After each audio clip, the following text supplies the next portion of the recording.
Olá, bom dia para você que acompanha a página do Dois Pinheiros. Este é o espaço Cuidar Bem.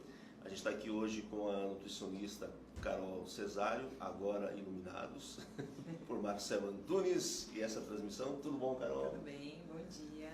Opa, obrigado por dispor do seu tempo para bater um papo aqui com a gente. Daqui 5 minutos a gente começa a tratar do assunto que está em pauta, que é a alimentação para diabéticos. Essa é a forma correta? Alimentação para diabéticos? Sim, É o termo na verdade correto. são as pessoas portadoras, né, de diabetes. Muito bem, queria te perguntar antes, Carol, qual que é a sua formação, como é que você chegou até o Dois Pinheiros? Eu sou nutricionista, me formei. Só um pouquinho, Marcelo, vamos desligar o ar por causa do áudio, por gentileza? Pode falar. Eu me formei em Cuiabá, na Universidade Federal do Mato Grosso, já tem alguns anos. Me mudei para cá, na verdade, porque eu me casei e aí conheci o hospital através do curso de gestantes, que a gente faz algumas palestras, né? Nós temos um curso voltado para gestantes, então uma amiga minha dava palestra e aí ela me convidou, não tinha nutricionista na época, ela me convidou para fazer parte. Então eu estou no Dois Pinheiros desde a entrada no curso de gestantes. Aí através disso conheci as outras profissionais, doutora Ana, e a partir deste curso que surgiu o convite para trabalhar aqui no hospital. E qual que é a atividade que você desenvolve aqui? Qual que é na condição de nutricionista? Então, eu faço parte clínica e produção. A gente cuida da alimentação dos pacientes internados, né? E também faço a parte de consultório. Então, vamos falar um pouquinho dos dois. Os pacientes internados, normalmente, demandam de uma alimentação especial. Então, são pacientes que têm patologias, alguns cirúrgicos, eles precisam de uma alimentação saudável, equilibrada e com segurança, claro. Então, é para isso que o hospital tem a nutricionista, para fornecer uma alimentação segura, né? A gente garante um produto final com segurança alimentar, sem contaminação e, claro, equilibrado também. Que esse paciente internou aqui, hoje em dia a alimentação está muito ligada a várias doenças. Então, a gente tem pacientes que têm problema de hipertensão, que precisam de uma alimentação especial, os diabéticos, que a gente vai falar hoje, mas a gente também tem paciente com problema de intestino muito preso. Temos outros pacientes com alergias, enfim, várias patologias que a alimentação está diretamente ligada. E é esse o trabalho que a gente faz, voltado para cada um. E a comida do hospital ficou mais gostosa também no tempo para cá? Ai, todo mundo tem esse mito, né, de que comida de hospital é ruim. Eu acho que a comida daqui é bem legal. É contraditório até porque eu que falo, eu que coordeno. Mas assim, o que eu sempre falo para as pessoas é que não é a comida do hospital que é ruim. É a condição do paciente que não tá legal, né? Então o paciente quando tá internado, ele não tá bem. Então ele vai achar tudo meio ruim, a comida sem gosto, às vezes um pouco de náusea, né? O que a gente faz é tentar melhorar esse paciente, a alimentação do paciente.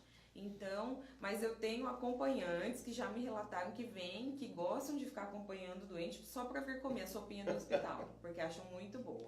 Dr. Douglas também é suspeito, mas diz a lenda aqui que quando era criança ele não comia em casa, ele vinha aqui para almoçar e tal. Aí, tá vendo? Bom, você que pegou essa transmissão agora, nosso assunto aqui é alimentação para diabéticos. Quem não tem alguém na família ou algum amigo, algum conhecido que passa por esse problema, você já pode mandar a sua pergunta. A gente vai entrar nesse assunto daqui a pouco. Estamos batendo um papo aqui até o pessoal chegar, até virem as primeiras perguntas. E doutora, o papel do nutricionista hoje, todos os hospitais necessariamente têm que ter esse profissional para desempenhar essa função? Sim, todo hospital é obrigado a ter uma nutricionista. Apesar de alguns menores não possuírem, ainda é obrigado, a lei garante, né?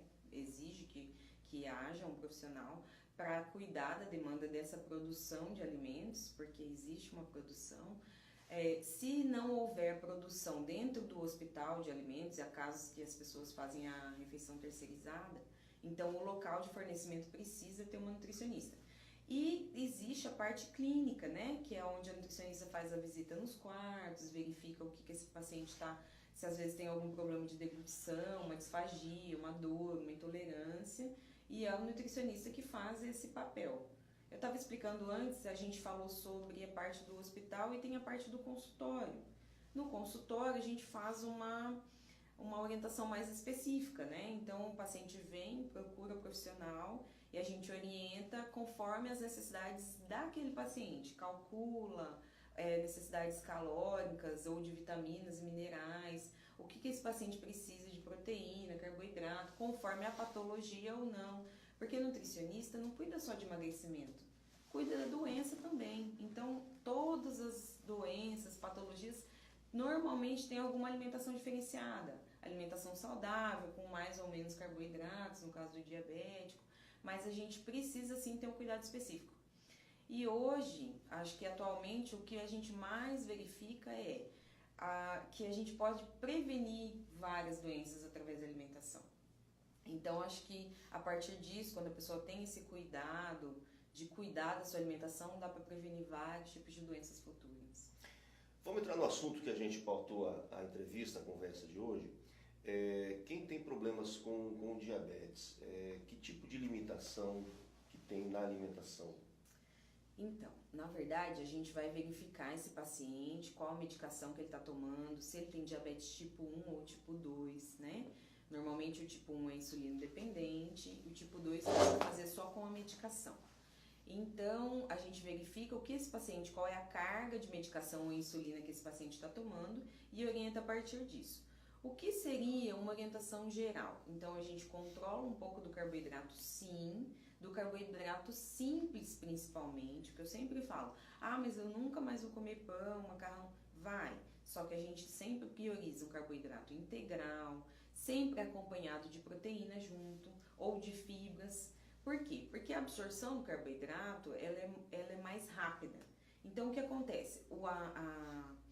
A célula recebe a glicose mais rapidamente, a absorção é mais rápida. Então, quanto mais simples esse carboidrato, que é açúcar, massa branca, sem nada de proteína, eu vou ter um pico de glicose maior. E o diabético, ele tem um problema com a glicose, né? Ele não consegue produzir ou ele produz pouca insulina para captar essa glicose e levar até a célula. Então, eu não posso ter essa carga alta. O que a gente orienta principalmente? Sempre que for comer o carboidrato, associar um tipo de proteína ou de gordura, para dar uma atrasada, vamos dizer assim, na absorção dessa glicose. Vamos tratar de carboidrato, arroz, pão, macarrão, massas em geral, feijão também entra como carboidrato, mas tem um pouco mais de fibras, torrada, bolacha, biscoito, bolo. Bolacha, principalmente, a pessoa às vezes fala, mas eu não como pão, mas como bolacha. Bolacha é uma coisa, essas industrializadas, ela é bem pior que o pão em relação à carga glicêmica, em relação a açúcar e composição, né? Eu sempre falo, eu prefiro uma fatia de pão caseiro que a mãe faz, a avó faz ou compra na feira do que 4, 5 bolachas compradas no supermercado. As limitações são diferentes para quem já está na fase da hemodiálise? São diferentes. Por quê? Porque daí a gente entra num outro problema. A gente vai entrar num problema renal já, né? Então, às vezes esse paciente tinha diabetes bastante tempo, não cuidou, e aí foi piorando, porque isso é até uma pausazinha que a gente pode fazer. A diabetes é uma doença silenciosa. Quando a gente percebe os sintomas, é que ela já está bem agravada. Então, e muitas vezes as pessoas não dão importância, porque não tem sintoma físico, assim, hoje tá, normalmente a glicemia normal é de 70 a 90 em jejum, né? E aí, hoje tá 120, amanhã tá 150, depois de manhã 200, e ele vai levando a vida, porque não tem uma alteração na hora. Só que a alteração futura assim, a causa pior, a consequência maior. Então, daí ele já tem um problema renal que foi afetado, consequentemente, ou em consequência de não compensar essa diabetes ao longo dos anos. E aí o que acontece? A gente precisa, às vezes, restringir um pouco de proteína, por causa da filtragem, né, da hemodiálise. Normalmente a pessoa não faz hemodiálise todo dia, então nos outros dias ela tem que privar. E aí a gente vai fazer dois tipos de orientação. Uma em relação à doença renal e a outra em relação à diabetes.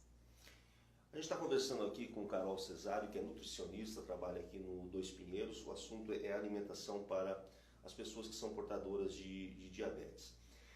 O que um diabético pode comer? existe algo que é permitido dentro daquele que ele gosta? Por exemplo, eu era habituado a comer bolo 2, 3 vezes por semana. A indústria já consegue fazer algo para atender a essa vontade dele? Então, você sabe que eu vou falar uma coisa aqui que muitas vezes, muitas pessoas às vezes vão falar, mas tá louca, essa nutricionista é louca. O diabético, ele pode comer o açúcar, se tiver dentro da gramatura de carboidratos durante o dia. O açúcar é um carboidrato. Então, se eu tiver um controle meu diário, não vai interferir que seja um bolo com açúcar, entendeu? Só que isso aí precisa de uma dieta muito certa, muito restrita. A pessoa precisa saber contar, fazer uma contagem de carboidratos, que esse é um outro assunto que a gente pode orientar o paciente no consultório também. Então ele conta quantas gramas de carboidrato ele pode comer durante o dia. E não é tão difícil, na verdade.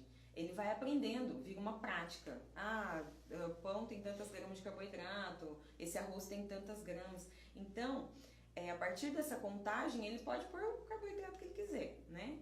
Mas assim, o que eu recomendaria, principalmente, o carboidrato integral, né? E falando um pouco de indústria, hoje a gente tem muitos produtos voltados para diabéticos, que são os produtos diet e não light. É diferente, diet e light. Ou os produtos zero açúcar, tá? Vou falar bem claro isso. Nem sempre o produto light vai ser voltado para o diabético. O produto light, ele é diminuído em algum nutriente. Ele pode ser diminuído em sal e ele se torna light. Ele não é voltado para o diabético. Mas pode ter açúcar. Pode ter açúcar. Então, o produto voltado para o diabético é o produto diet, dietético, ou zero açúcar, porque é o que vai influenciar mais. Hoje em dia a gente tem na indústria, sim, muito produto diet.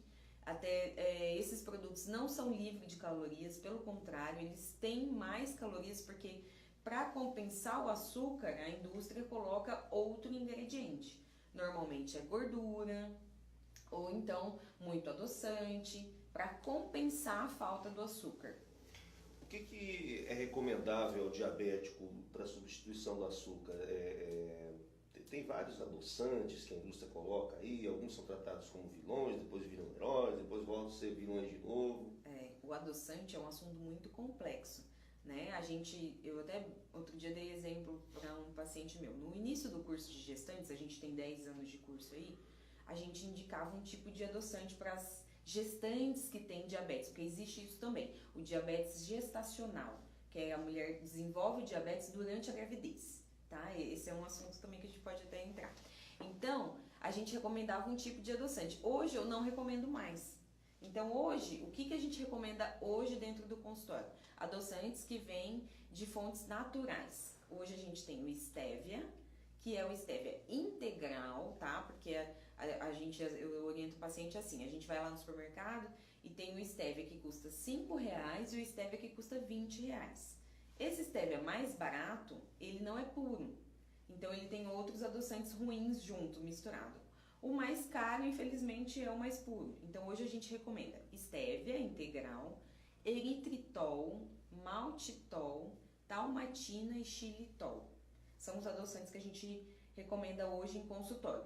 Que eu tenho boas referências hoje, mas pode ser que o ano que vem a gente assista essa live e eu já não recomendo mais esse. Então, o que eu recomendaria? Eu recomendaria o paciente a sentir o sabor do alimento. Então, principalmente café, suco, coisas que eu vou adoçar, eu senti o sabor da fruta no suco, ou então eu senti o sabor do café, do chá. Isso se faz gradativamente, né? Gradativamente, né? Quem toma um café com açúcar hoje não vai tomar sem açúcar hoje, né? Mas ele pode começar amanhã colocando uma colher a menos, depois de amanhã uma outra colher a menos. E eu vou dar uma dica até para o café. Antes de você adoçar, se você adoça separadamente, então você tomar um golinho do café sem açúcar e depois adoçar. Você vai colocar menos açúcar do que se você tivesse colocado sem tomar nada. Mel substitui o açúcar? Para o diabético, não. Nem pensar. Mel tem a mesma caloria, a mesma quantidade de carboidratos do açúcar. O mel substitui para adoçar, no caso de criança maior de 1 ano, tá? Criança menor de 1 ano não pode tomar mel. Então ele tem um pouquinho mais de propriedades, né? Existe a propriedade que é expectorante, tem algumas vitaminas e minerais a mais, assim como o açúcar mascavo, mas em relação a carboidrato, a carga glicêmica é a mesma. A alimentação para diabéticos, para homens e para mulheres, é diferente, doutor? Não é diferente. É igual. O que a gente vai verificar é peso, né, dessa pessoa que é para calcular as necessidades, o peso, a altura, se essa pessoa faz atividade física ou não, a quantidade de medicação ou insulina que a pessoa toma, mas em relação ao sexo, não. Mulher e homem é o mesmo tipo, princípio de orientação. Muita gente fala assim, mas se eu tiver problema com diabetes, mas eu tiver dinheiro para comprar um alimento mais saudável, é melhor, mas aí eu não tenho condição de comprar um alimento para o diabético. O fator dinheiro é limitador para o diabético se cuidar em relação à alimentação? Não. Principalmente, olha, o que eu sempre prego é para a pessoa, não só diabética, comer comida de verdade. Arroz, feijão, carne, fruta, porque diabético também pode comer fruta, sabe? Desde que seja a quantidade adequada. Então, assim, o que você vai gastar é com comida mesmo, sabe? É a comida do dia a dia. Arroz, feijão. O que a gente pode acrescentar de um pouquinho mais é castanha, tá? Mas a gente aqui, a nossa região é uma região muito rica em castanha do Pará. Então, a gente paga muito barato em relação aos outros lugares. E sementes, linhaça, chia, que essas coisas já foram mais caras, hoje em dia não são. E também não é uma quantidade muito grande que vai influenciar no final, tá? Então o que tem que comer? Verdura, fruta, folha, verdura crua, né? Carne, ovo. Ovo é muito bom pro diabético e é um alimento barato, rico em proteínas, que dá para pôr no café da manhã, no lanche, no almoço, no jantar e é super barato.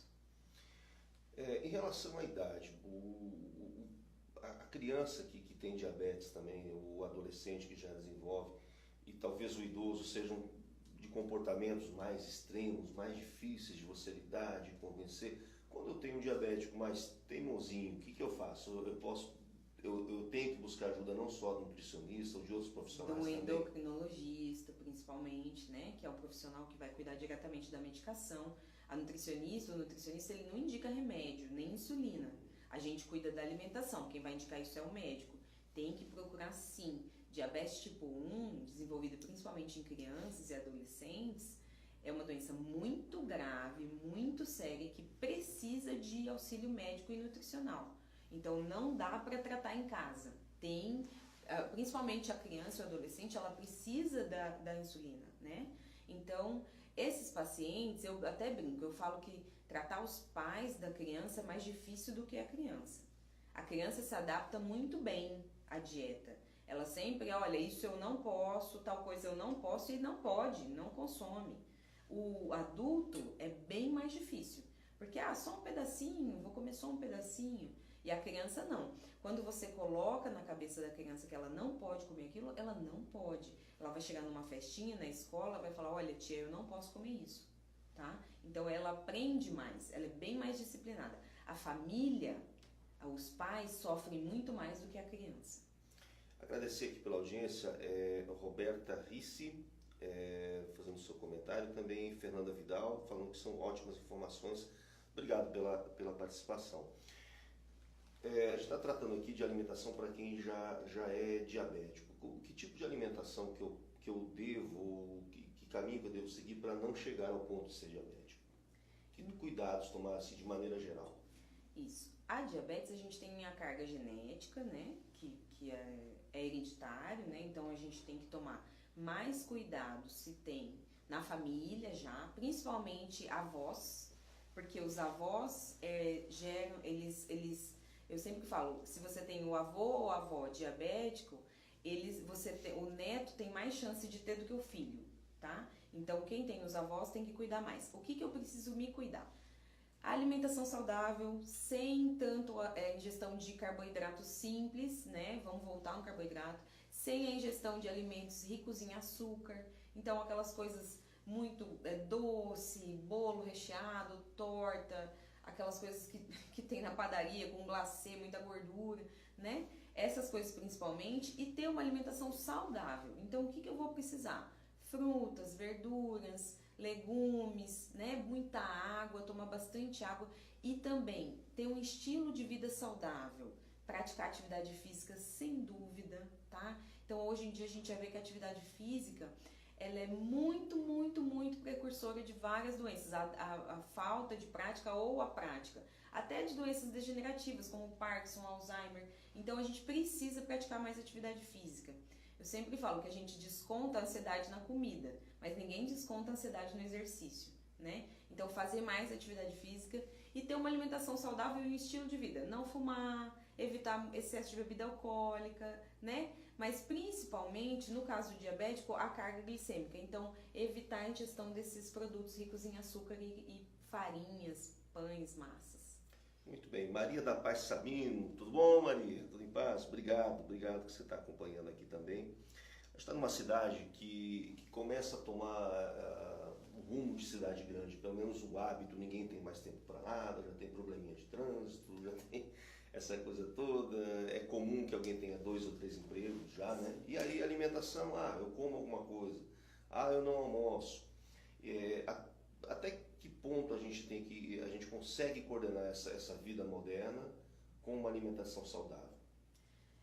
Hoje em dia a praticidade, né? As pessoas querem muita praticidade, mas eu falo que elas estão um pouco mais ligadas na questão da alimentação saudável. Então você vê mais pessoas fazendo marmita, né? Faz em casa, leva para o trabalho. Às vezes é corrido, mas a marmita tá pronta, é só esquentar, então é mais fácil. Pessoas que se organizam, se planejam. Então tudo é relacionado ao planejamento. Se você se planejar no final de semana, você consegue fazer alimentação para durante a semana, congelar. Porque, eu não faço comida para congelar, mas eu vou no mercado e compro congelado.